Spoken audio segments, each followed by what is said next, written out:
Eh bien, bonjour, bonsoir, salut à toutes et à tous, ici Rigueur, on se retrouve aujourd'hui pour un nouvel épisode de Parlons Commerce. Alors, on continue de lire le livre que j'avais quand je faisais mon bac pro commerce dans le centre de formation Ligue de l'enseignement à Nice. Alors du coup, j'ai décidé qu'on allait lire cette fois-ci la fiche ressources sur fidéliser la clientèle. Alors on va voir les différentes techniques de fidélisation, leurs objectifs, leurs caractéristiques, et on va essayer nous ensemble de réfléchir à, encore une fois avec cet aspect on va dire un peu philosophique, à voir comment est-ce qu'on peut faire, comme on va dire, parce que en fait le problème qu'il y a dans on va dire certaines techniques commerciales, c'est elles peuvent paraître agressives et envahissantes dans le quotidien du client. Je veux dire, beaucoup d'entreprises, beaucoup de magasins, que ce soit boulanger, de boulanger à Fnac, lorsqu'ils ont un concept de carte de fidélité, demandent l'adresse mail pour pouvoir faire des newsletters et nous informer sans cesse des nouvelles promotions, même des trucs qui n'ont rien à voir avec nous.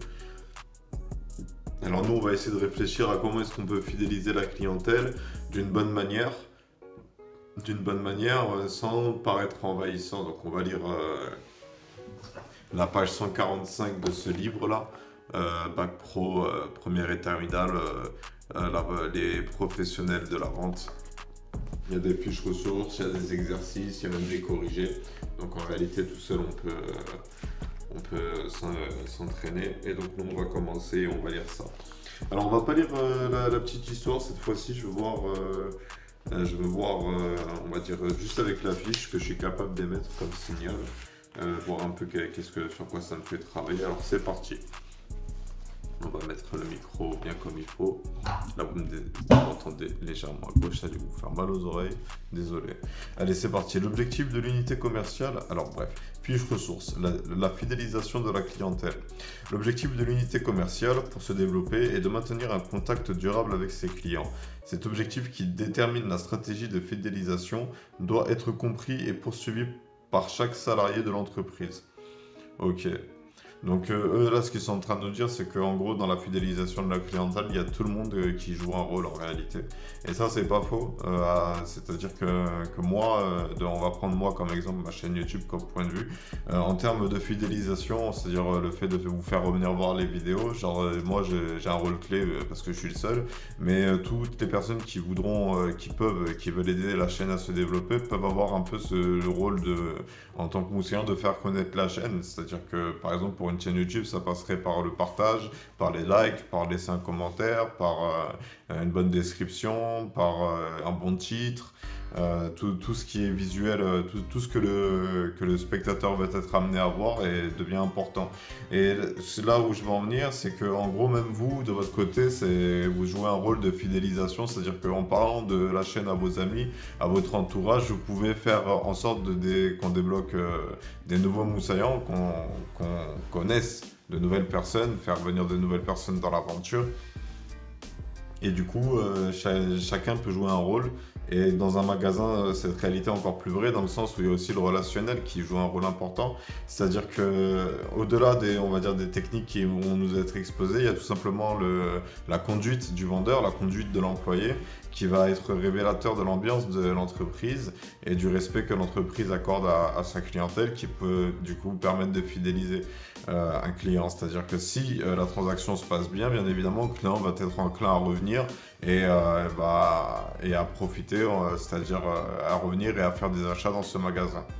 La gestion de la relation client, la fidélisation. Les enjeux de la fidélisation.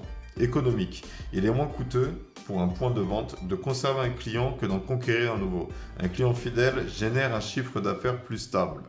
Alors là, ce qu'ils veulent dire, c'est qu'en gros, il y a une sorte de facteur inconnu quand tu fidélises pas la clientèle et que tu mises que sur, par exemple, là, on va prendre l'exemple des vendeurs itinérants, c'est-à-dire ceux qui toquent aux portes et qui disent bonjour, j'ai des produits à vendre. Eux, il y a quand même un concept de fidélisation en termes avec l'abonnement. C'est l'utilisation du mot stable qui est révélateur dans le sens où si tu as des clients qui viennent tous les jours dans ton magasin, tu es assuré de faire ton chiffre d'affaires, tandis que si tu mises que sur l'acquisition de nouveaux clients, et ben, tu as une incertitude. Tu vois, on va dire les attrapes touristes, c'est moins fiable que les boulangeries de quartier. Stratégique, les enjeux de la fidélisation. Stratégique, la fidélisation permet de, différencier par rapport à de se différencier par rapport à la concurrence. Interne, une politique de fidélisation permet au point de vente de développer la culture de la satisfaction du client auprès de son personnel et de faire évoluer ses compétences. Ok, donc en gros, ouais, fidéliser les clients, c'est enrichir aussi sur le plan professionnel, comme ils disent. Et ça permet aussi, on va dire, au point de vente d'atteindre, on va dire, ce- ce- sa- sa- son, son point de vente ultime, je sais pas comment expliquer, genre son soi ultime, tu vois, de s'épanouir en tant que point de vente, on va dire. La mise en place d'une stratégie de fidélisation implique l'utilisation d'un fichier qui doit permettre d'identifier les segments de clientèle pour permettre à l'unité commerciale de sélectionner les techniques les plus appropriées. Donc il y a un travail de profiling à faire aussi, c'est-à-dire que on ne doit pas juste bêtement prendre les coordonnées des clients, par exemple, on doit les classer, c'est-à-dire que, admettons, je sais pas, moi tu sors une nouvelle baffe waterproof, il faut que tu cibles, faut que tu cibles les personnes qui seront susceptibles de l'acheter, tu vois. C'est-à-dire une bave waterproof, tu vois, tu vas pas cibler des. Même si elles peuvent être amenées à en acheter parce que c'est qu'un état de pensée. Mais on va dire une femme au foyer, entre guillemets, une mère une femme au foyer c'est-à-dire qui fait les tâches ménagères, le linge, le rangement, le ménage. C'est-à-dire là, tu peux lui proposer, on va dire une chaîne IFI. Mais par contre, c'est pour un groupe de jeunes qui veut se balader dans la rue, qui veut se poser à la plage ou dans des parcs. Là, tu vas proposer des enceintes portables. En fait, il faut aussi différencier par rapport à l'âge. Je veux dire, tu vas pas vendre des cartes Pokémon à une mère, à une grand-mère octogénaire en maison de retraite. Là, tu vas plutôt miser, je sais pas, moi, sur des figurines qui ont un rapport avec son enfance. Je sais pas, en vrai. Donc, bien, on va dire, identifier les segments clientèle, c'est-à-dire les différents types de clients. Mieux tu pourras utiliser, c'est-à-dire les différentes armes là qu'on va voir, dont on va parler maintenant dans le tableau, et du coup être pertinent dans ta communication, c'est-à-dire dans ta pub. Alors c'est parti, les techniques de fidélisation. Technique numéro un, la carte de fidélité. Caractéristique. Carte nominative établie par un point de vente destinée à enregistrer des preuves d'achat. Le client bénéficie d'une ristourne ou d'un cadeau lorsqu'un certain montant d'achat ou un cumul de points est atteint. Objectif, connaître le client, inciter au renouvellement d'achat. Alors oui, c'est-à-dire que, alors moi, c'est ce que m'avait expliqué un prof de mathématiques quand j'étais au collège. Il avait dit qu'en gros, les magasins, ils vendaient à 30% de marge. C'est-à-dire, ils prenaient, on va dire, admettons, un produit qui coûte 10 euros, ils rajoutent 30% de marge de bénéfice, en gros, 13 euros, ils le vendent 13 euros pour se faire 3 euros de bénéfice. C'est ce qu'en gros, il disait. C'est-à-dire qu'en gros, les magasins, ils peuvent descendre jusqu'à 30% de réduction. La preuve est faite dans ce concept de carte de fidélité, c'est-à-dire que moi j'ai des cartes de fidélité, par exemple celle de la Fnac elle est payante, et tu vas cumuler des points et des bons d'achat. Plus tu vas acheter, plus tu vas avoir des réductions sur tes prochains achats. Donc ça permet, ensuite si on traite les données, mais je pense pas que ça se soit fait, tu peux par exemple voir, ok, donc il a acheté plein de mangas, lui il faut lui faire de la pub de manga pour lui montrer les derniers mangas sortis. Oh, il a acheté il a acheté des écouteurs et des CD de musique, lui faut lui montrer la dernière barre-son qui est sortie. Tu vois, avec ça tu peux faire des pubs pertinentes.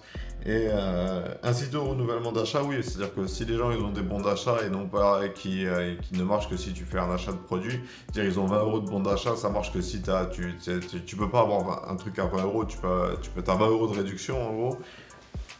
Je sais pas comment ça marche, hein, moi les bons d'achat je m'en sers pas.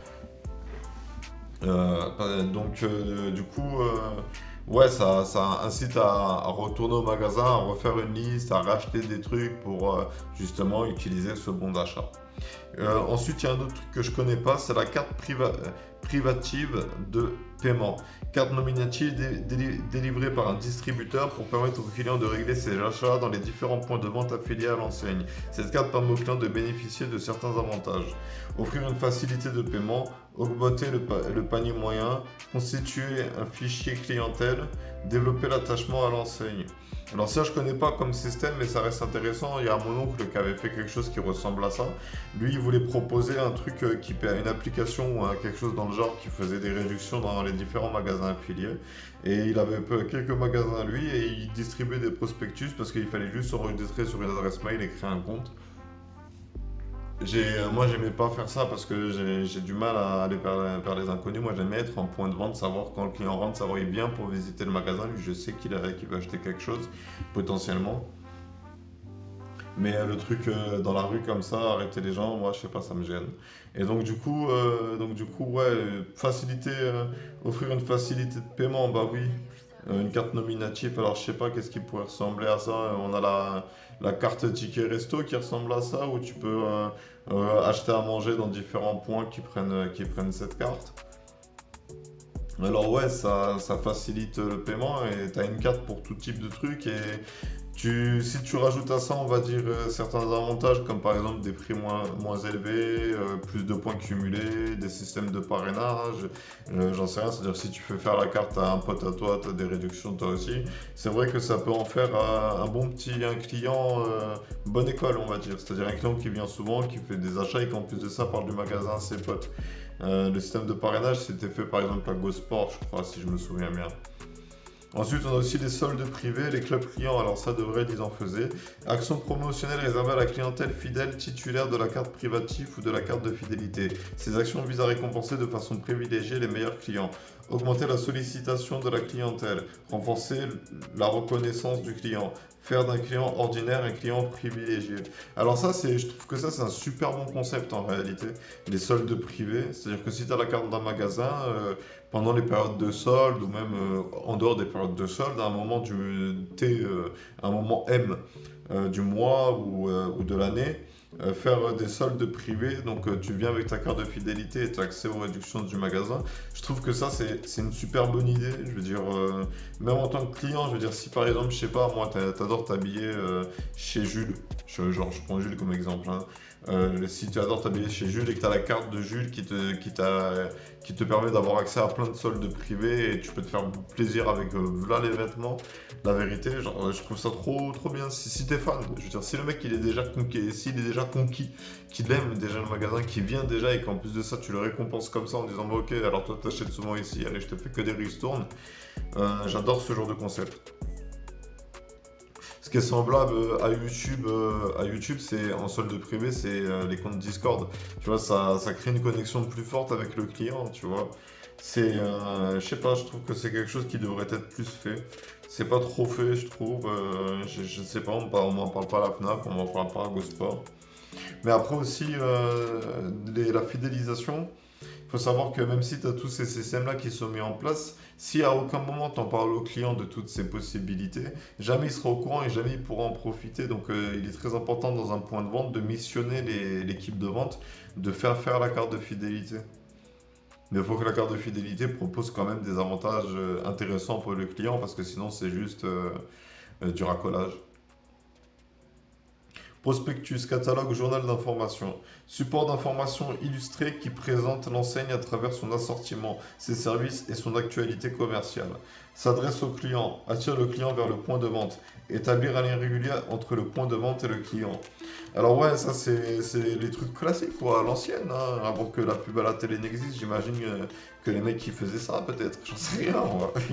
L'histoire de la vente, ça pourrait être intéressant de se renseigner sur l'histoire de la vente et voir comment est-ce qu'elle a évolué au cours des siècles. Mais ouais, les prospectus, les catalogues, les journaux d'information, c'est un peu la base, hein. Maintenant c'est les newsletters, la version moderne de ça. Donc les newsletters, en gros, c'est des emails qu'on t'envoie quand tu donnes ton adresse mail pour t'informer des dernières actualités de ton magasin. Et du coup, ouais, ça c'est les trucs classiques. Mais en soi, un prospectus s'adresser aux clients, tu vois, dans un prospectus, vu que tu le distribues un peu à tout le monde et que c'est gratuit sur le principe, tu vas être un peu générique. Donc finalement, tu peux pas vraiment... tu t'adresses aux clients, mais tu cibles pas les clients. Je veux dire, si on retourne en arrière et qu'on voit le travail qui nous a été demandé de faire, c'est-à-dire d'identifier les segments de la clientèle pour permettre à l'unité commerciale de sélectionner les techniques les plus appropriées, faudrait des prospectus pensés, tu vois, pour plaire aux mères de famille, pour plaire aux pères de famille, pour plaire aux enfants. Je crois que les gros catalogues en ligne de quand j'étais gamin, ils avaient toujours, au bout d'un moment, une rubrique jouet, tu vois, même si c'était pas leur spécialité, une rubrique enfant, pour cibler, on va dire, les mères de famille ou les enfants. Et bah du coup, tu vois, essayer de le faire, on va dire, un peu en moderne, tu vois, ce serait comment? Je veux dire, à part informer sur des promotions pour des jeans et des derniers vêtements trop classe, sortis et des trucs casuals qui concordent avec les envies de l'offre et la demande, excusez-moi, la demande. Qu'est-ce qui serait semblable? Ah, franchement, là, j'avoue que j'ai du mal à imaginer. Comment est-ce je pourrais cibler bien précisément un certain type de client, genre les 18-25. Publipostage, e-publipostage, mobile mercatique, SMS. Proposer aux clients à intervalles réguliers une offre personnalisée et des informations événementielles. Privilégier la relation individuelle avec le client. Favoriser la régularité des achats. Ouais, bon là c'est dans la théorie, hein, parce que eux ils imaginent que c'est... Bon, tu vois sur internet avec les cookies, on va dire, t'as du ciblage, c'est-à-dire si tu regardes pas mal de vidéos de jeux vidéo sur YouTube, tu vas plus être enclin à tomber sur des pubs de jeux vidéo, j'imagine. Si tu tapes très souvent dans ton moteur de recherche tel ou tel truc, c'est quand tu auras une pub sur un site, elle prendra... Tu vois, en fait, les sites, ils prennent les cookies pour voir un peu tes habitudes de client, pour ensuite te proposer des pubs qui te ciblent ça. Mais il n'y a pas un travail humain fait derrière, c'est un algorithme. Le travail humain, il est fait dans le spot publicitaire de l'objet, mais en réalité, ils choisissent pas encore bien qui donne la pub. Je veux dire, moi, personnellement, les pubs sur Internet, ça m'atteint pas. J'ai un blocage dans le sens où je ne fais pas confiance aux pubs sur Internet. Et donc, du coup, j'avoue que on va dire la publicité ciblée, ça marche, on va dire, peut-être sur la plupart des gens, mais certaines personnes, on va dire, un peu attentives et vigilantes concernant leur achat, elles vont avoir du mal à tomber dans les pièges commerciaux des entreprises. Alors du coup, c'est ce concept de e-publipostage, publipostage, c'est-à-dire publicité postée à mon avis, donc les lettres, les petits prospectus papier qui sont en plastique, qui sont dans ta boîte aux lettres. Je veux dire, c'est ce qu'ils font un peu les snacks. Ils mettent dans les boîtes aux lettres des fiches, leur prospectus et en espérant qu'un soir tu sois posé chez toi et tu te dises oh tiens j'ai envie de commander une pizza. Ah, c'est vrai j'ai eu comment ça s'appelle, un prospectus d'une pizzeria, je vais m'en servir. Mais en soi, il n'y a pas vraiment de ciblage. Donc, si c'est un travail, tu vois, genre là, dans cette technique de fidélisation de la clientèle, on nous parle de ce qui se passe après que le client il ait fait des achats, pas avant. Là, on n'est plus dans la communication, on est peut-être encore un peu dans la communication, mais pas la même que la précédente. Là, c'est la suite. Donc, compléter avec du public postage, ce serait par rapport aux achats que tu as fait, te parler d'un produit qui pourrait t'intéresser.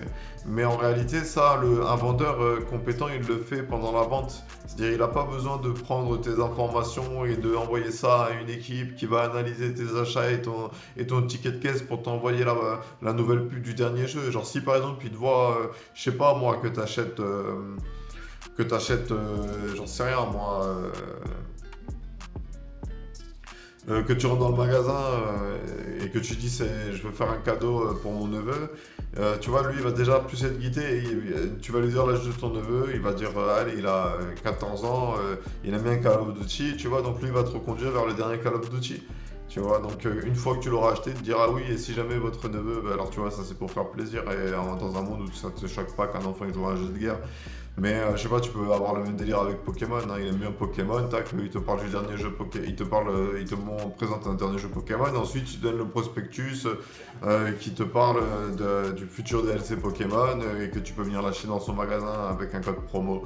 Voilà, ça c'est il n'a pas besoin de recollecter tes informations et de les travailler pour savoir ce qui va être pertinent pour toi par rapport à ton achat. Et bon, bref, la dernière arme dont il nous parle, c'est le site internet, le support virtuel virtuelle de communication qui permet notamment par l'utilisation des outils originaux de toucher à distance une clientèle hors zone, personnaliser la relation avec le client, obtenir des informations sur le comportement d'achat du client. Ouais, bon, là c'est un peu vague ce qu'ils sont en train de dire, hein. En gros, c'est ouais, tu sais ce qu'il achète, donc tu sais ce qu'il faut lui dire. Bref, encore une fois, je suis un peu étonné qu'ils aient pas parlé du bouche à oreille. Pourtant, ma prof, elle nous tuait avec ça. Elle nous disait la pub, la meilleure des pubs, c'est le bouche à oreille.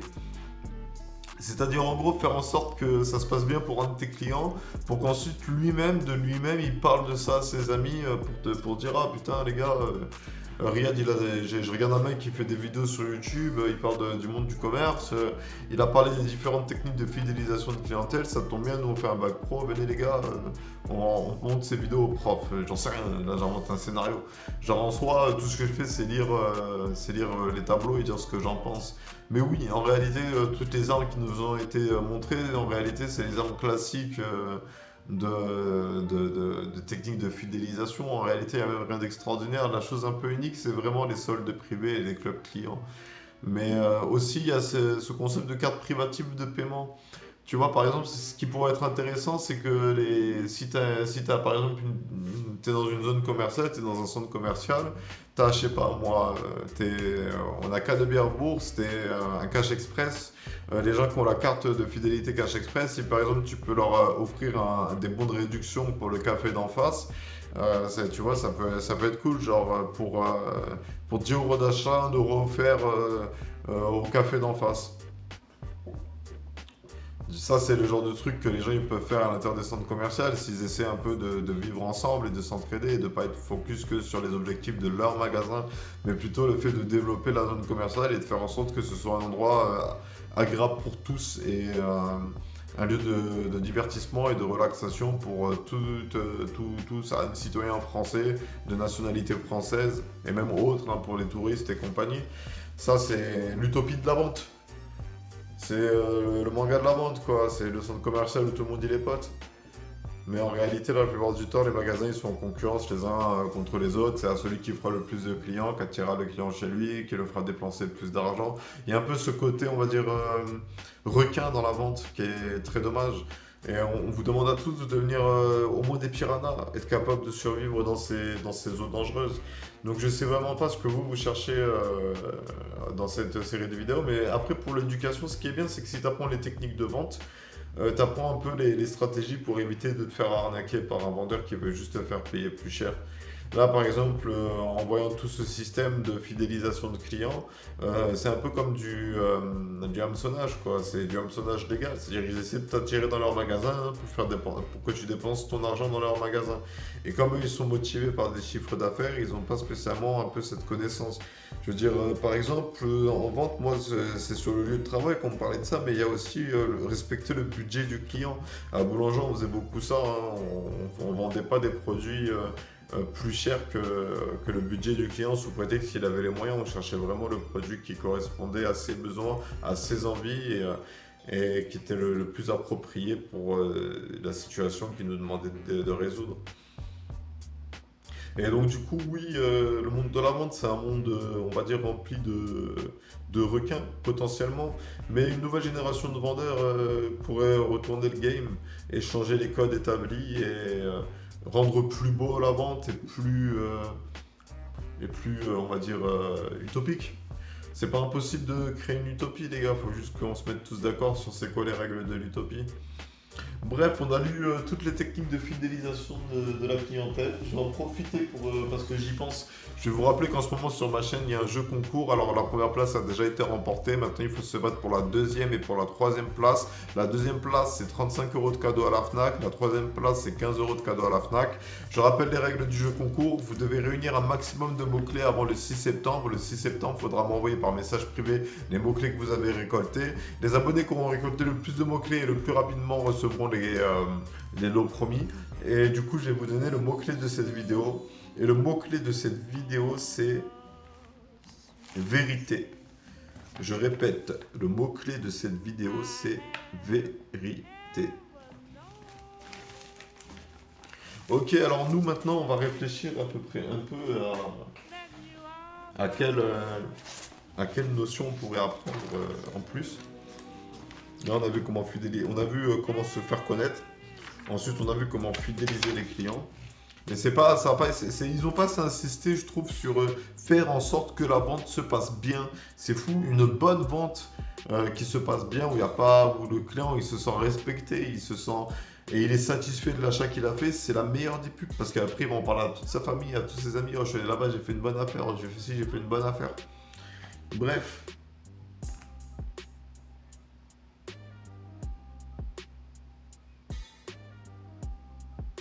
Voilà, attendez, je réfléchis au prochain sujet.